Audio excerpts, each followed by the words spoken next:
CEST, une journée qui s'annonce gigantesque à Londres ce lundi 19 septembre, alors que la plupart des pays du monde enverront un représentant dans la capitale britannique pour les obsèques de la reine Elisabeth II. La famille royale au grand complet sera réunie derrière le nouveau roi Charles III et sa femme, la reine consort Camilla, le temps de différentes cérémonies.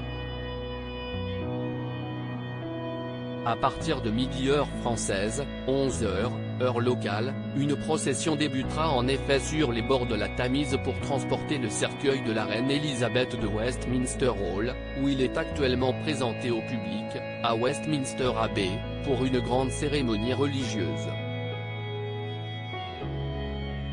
Dans l'assistance, Emmanuel Macron, Joe Biden ou encore toutes les têtes couronnées européennes qui devraient être nombreuses à faire le déplacement. Nouveau prince de Galles, le prince William devrait être présent avec sa femme Kate, peut-être, ses deux aînés, George et Charlotte, 9 et 7 ans, de plus en plus habitués à ce genre de cérémonie officielle. Son cadet, Louis, restera en revanche probablement sous la surveillance des nourrices.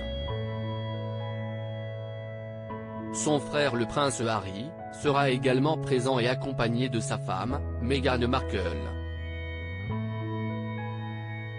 Alors qu'un début d'apaisement entre les deux frères semble être visible cette semaine, on ne peut qu'espérer qu'ils continuent sur leur lancée et peut-être, finissent par enterrer la hache de guerre.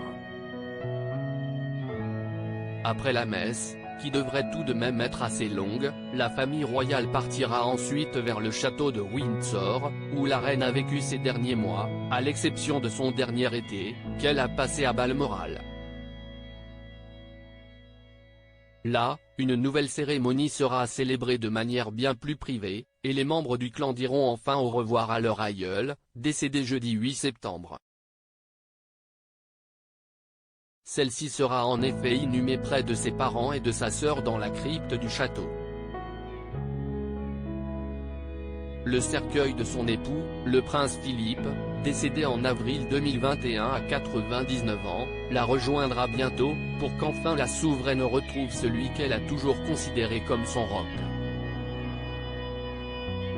La fin d'une très longue semaine, qui a vu le cercueil traverser l'Écosse, puis Édimbourg avant d'être transféré à Londres où des centaines de milliers de Britanniques se seront précipités pour la voir une dernière fois.